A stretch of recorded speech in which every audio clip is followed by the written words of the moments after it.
Hey, can I be honest with you? I think one of the most confusing feelings is when someone comes back after you finally started letting go. Because at first, it feels good. Of course it does.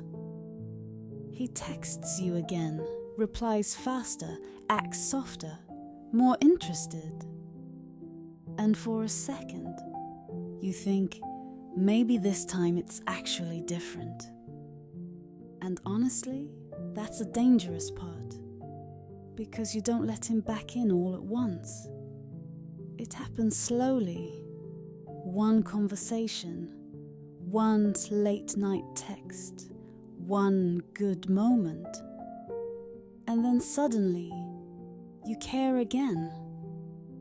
You start checking your phone more. You start wondering where he is. You start feeling that anxiety again. And that's usually the moment everything starts changing again.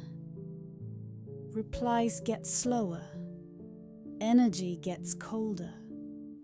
Plans become, we'll see. And you feel it immediately. That tiny shift, that weird distance. You know what hurts the most? Nothing dramatic even happened. No big fight, no clear ending, just less of him. And then you start doing what every girl does. You overthink.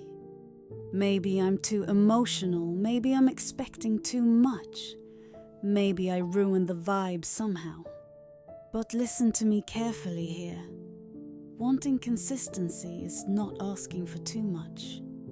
It's actually the bare minimum. And I think that's what took me a long time to understand too. Because when someone comes back, you want to believe it means something changed. But sometimes, they come back just because they miss the feeling. Not the responsibility, not the relationship, just the feeling. And those are very different things. Because staying takes effort. It takes consistency, clarity, emotional maturity. And honestly, a lot of people know how to return, but not everyone knows how to stay. And that's where the cycle begins. Because every time he comes back, you feel hope again. And hope is powerful, especially when you really cared. But here's the part nobody talks about enough. Just because someone returns doesn't mean they're ready to love you properly. Sometimes they return because they miss access to you. Your attention, your energy, your comfort, your presence. And that's such a painful realization. Because you thought the return meant growth. But sometimes, it only means the door was still open. And honestly, that changes everything. Because now the question becomes, what actually changed? Not what he said. Not what he felt for 2 days. Not how emotional he sounded at midnight. What changed in his actions? Because real change doesn't disappear after a week.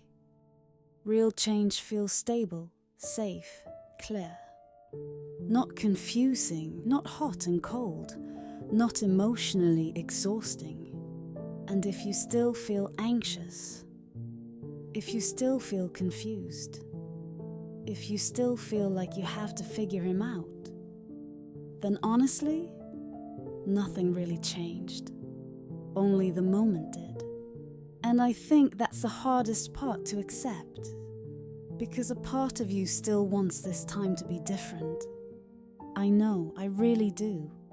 But at some point, you stop asking, why does he keep coming back? And you start asking a better question. Why do I keep reopening the door before I see real change? And honestly, that question changes everything. Because the way you break the cycle is not by understanding him better. It's by choosing yourself earlier